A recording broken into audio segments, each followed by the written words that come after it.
Hello everyone, welcome back. अभी मैंने कुछ फ्रेजेस लिए हैं और प्रेपोजिशंस, तो आप उनकी प्रैक्टिस कर सकते हो। देखो, फर्स्ट वाला सेंटेंस क्या है कि वह परेशान होने के बावजूद मुस्कुराता रहा।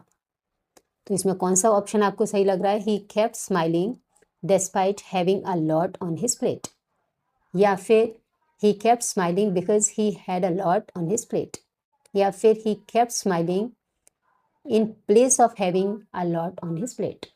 चूज करो। सिंपल सा आपको दिखाई दे रहा है डेस्पाइट, क्योंकि आपका के बावजूद भी, अगर कोई काम होने के बावजूद भी अगर आता है तो हम क्या यूज करते हैं? डेस्पाइट। ओके, आप देख सकते हो। करेक्ट। नेक्स्ट देखो, नेक्स्ट क्या है? देखो, उसने मौका देखकर तुरंत कदम उठाया। तो he jumped at the opportunity because it knocked at his door, या फिर he jumped at the opportunity regardless it knocked at his door, या फिर he jumped at the opportunity as soon as it knocked at his door. कौन सा लग रहा है आपको? ऑब्वियसली सी नंबर है। देख लो, मिस उसने फौरन से अपॉर्चुनिटी का फायदा उठाया। At it knocked at his door, knock eight his door, knock at the door का मतलब होता है कोई भी अवसर आना, कोई मौका आना। ओके, नेक्स्ट क्या है? वह भेद खुलने के बावजूद भी शांत रहा। सिलेक्ट करो। He kept quiet instead letting the cat out of the bed, या फिर he kept quiet despite letting the cat out of the bed, या फिर he kept quiet because of letting the cat out of the bed. क्या लग रहा है आपको? बोलो। प्रपोजिशन और फ्रेजेस दोनों ही साथ में हैं। अगर आपको थोड़ा हार्ड लग रहा हो ये तो मुझे बता देना, तो मैं और इजी वे में बना करके दूंगी। यानी कि आपको फ्रेजेस अलग से और प्रपोजिशंस अलग से। इसमें क्या है, डबल डबल वर्क करना पड़ रहा है आपको। प्रपोजिशन भी देखनी पड़ रही है और प्लस फ्रेज भी देखना पड़ रहा है। तो क्या है? वह भेद खुलने के बावजूद भी, तो बावजूद भी कौन सा दिख रहा है इसमें? देख लो। इंस्टेड का मतलब होता है, इंस्टेड ऑफ भी होना चाहिए, तो यहाँ पर वो भी नहीं है। हाँ, डिस्पाइट बिल्कुल करेक्ट है। बिकॉज का मतलब हो जाएगा उसकी वजह से, तो अपोजिट है। ओके, तो कौन सा हमारा सही है? He kept quiet despite letting the cat out of the bag. Let the cat out of the bag का मतलब होता है कोई भी सीक्रेट का खुल जाना, मीन्स भेद खोल देना। तो देख लो अपना आंसर क्या है। He kept quiet despite letting the cat out of the bag. Next देखो, चाहे परिस्थितियां कितनी भी कठिन हो वह हार नहीं मानता, मीन्स हार नहीं मानता है। तो he doesn't give up come hello और हाई वाटर, या फिर he doesn't give up because of hell और हाई वाटर, या फिर he doesn't give up instead hello और हाई वाटर। कौन सा लग रहा है आपको? सोचो।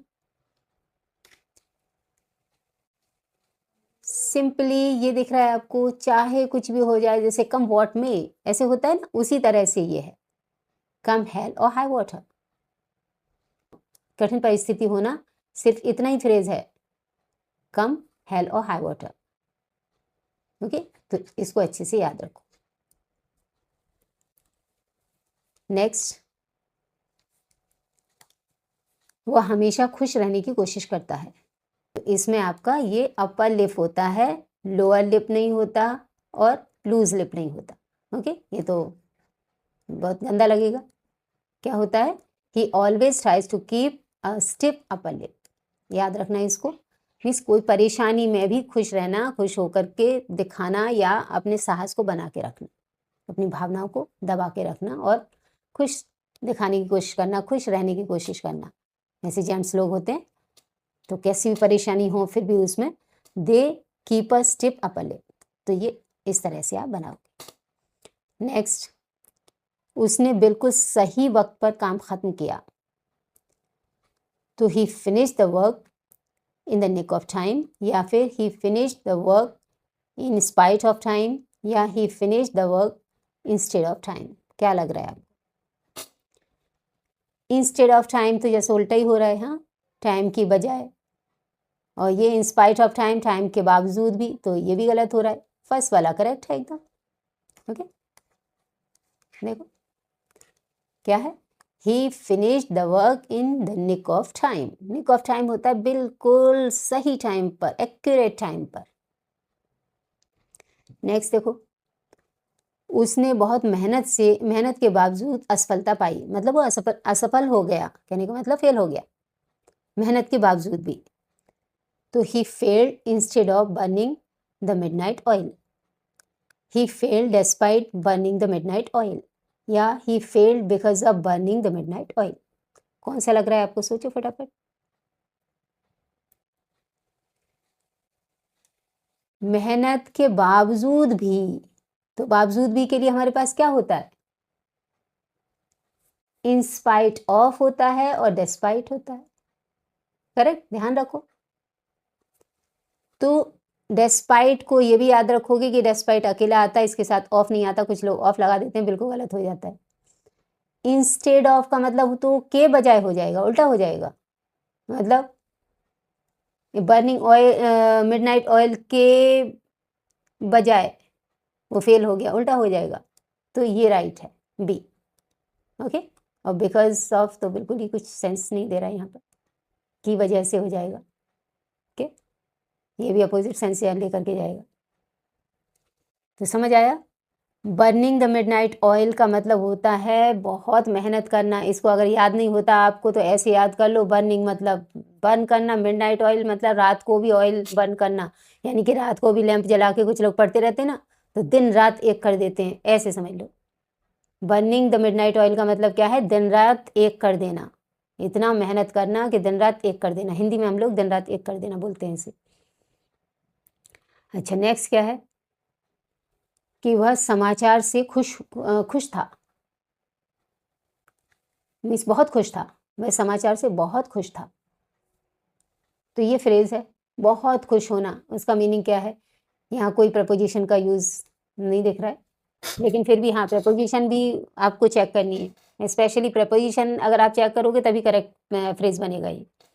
He was over the moon at the news.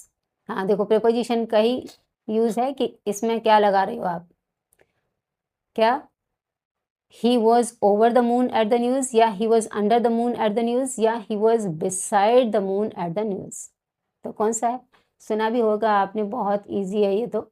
ये he was over the moon at the news, वो न्यूज़ सुनकर के बहुत खुश था। बहुत खुश था मतलब over the moon, over the moon होता है फ्रेज। ठीक है, बहुत खुश होना। नेक्स्ट क्या है, उसने फौरन निर्णय लिया, तो he made a slow decision, या he made a soft decision, या he made a snap decision. क्या लग रहा है बताओ, फौरन निर्णय लिया, फौरन के लिए बोलते हैं स्नैप डिसीजन। स्नैप होता है जैसे आप एकदम स्नैप, ऐसे स्नैप बजाते हो ना अपनी, ऐसे चिटकी बजाते हो फौरन के, फौरन काम करो, फौरन काम करो, ऐसे, तो वो स्नैप, उसको स्नैप ही तो बोलते हैं। तो एकदम स्नैप में उसने डिसीजन लिया, यानी कि जैसे जैसे चुटकी बजाते हैं ना, चुटकी में डिसीजन लिया, ऐसे बोल देते हैं कुछ लोग, कह रहे उसने तो चुटकी में डिसीजन लिया, ऐसे, तो वो है स्नैप। इसकी वजह से उसका मीनिंग जा रहा है फौरन। नेक्स्ट क्या है, उसने मौका देखकर तुरंत कदम उठाया, तो he seize the moment by the horns, या he seize the moment in the horns, या फिर he seize the moment despite the horns. कौन सा लग रहा है आपको, बोलो। ऑब्वियसली ये है, ही seize the moment by the horns का मतलब होता है कि हिम्मत के साथ में फौरन मौके का फायदा उठाना। Seize the moment by the horns, ये फ्रेज है। Okay, he seize the moment by the horns मतलब हिम्मत के साथ फौरन उसने मौके का फायदा उठाया, ये है। तो ये फर्स्ट वन आपका राइट हो। गॉट इट, होप सो आपको ये समझ में आए होंगे। अगर आपको ये अच्छे लगते हैं कि हाँ इस तरह के फ्रेजेस के साथ में मैम प्रपोजिशंस हैं, तो आप मुझे बताना। और अगर आपको लग रहा है कि नहीं ये थोड़े हार्ड जा रहे हैं इनमें, क्योंकि डबल डबल वर्क करना पड़ रहा है आपको, तो आपको मैं थोड़े इजी वाले दूँगी। Okay, so thank you for watching, have a nice time, bye bye.